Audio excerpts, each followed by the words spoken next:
grew along the edges, clinging to the stone, floating with Lexi and me. When they got too thick, Graham would scoop them out. For a time, she kept a trout, saying the fish helped keep the water clean and free of insects. My sister loved the pool. I hated it. The water was black, so dark that you couldn't see your feet when you treaded water. It stank of rot and sulfur, tasted like burnt matches and rust, and was colder than the ice bath my mother plunged me in once when my fever got too high. It sucked the breath out of you, numbed your limbs, left your skin red and your lips blue. Each time we came out of the water, we really did look like the dead girls we were pretending to be. Lexi and I spent every summer at Sparrow Crest with Graham in the tiny village of Brandenburg, Vermont. It was a 3-hour drive, yet felt worlds away from our dull ranch house in the suburbs of Massachusetts, part of a huge grid of equally dull houses with postage stamp yards and a garage if you were lucky. Sparrow Crest was a dark, damp, sprawling place made of stone and huge hand-hewn beams covered in decades of ivy. There was a half-round window in the front, like an eye. Behind the house were 2 immense hills, thick with trees. Mom and Ted would stay with us for a long weekend here and there, but mostly it was the 3 of us.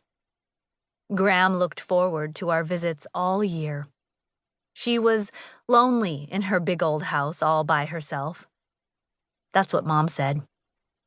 So our summer lives centered around visiting our grandmother and the pool. Graham had a lot of rules about swimming. We couldn't go in the pool unless she was home. We were never to go in alone. We had to take breaks and warm up after half an hour at most. And we were never, ever to swim at night. "Too dangerous," she pronounced. As if she'd needed to warn us, the knowledge of what had happened to our Aunt Rita, our mother's baby sister, who drowned when she was only 7 years old, should have been enough. I let myself picture it as I held my breath beside my sister playing the dead game, a little girl floating, hair fanned around her, tangled with weeds. A girl who would never grow up. I knew Rita was the reason we could never let Graham see us playing the dead game. The one time she'd caught us floating face down together, she'd ordered us out of the water, shaking, terrified. Lexi explained it was a breath-holding game, but Graham announced a new pool rule. We must never, ever do such a morbid thing again, or she'd ban us from the water altogether. We knew we shouldn't play it, but it was Lexi's favorite, and she always won. We only played the game when we knew Graham was in the living room watching her afternoon programs and wouldn't catch us. But still, the idea that she might made it seem extra dangerous.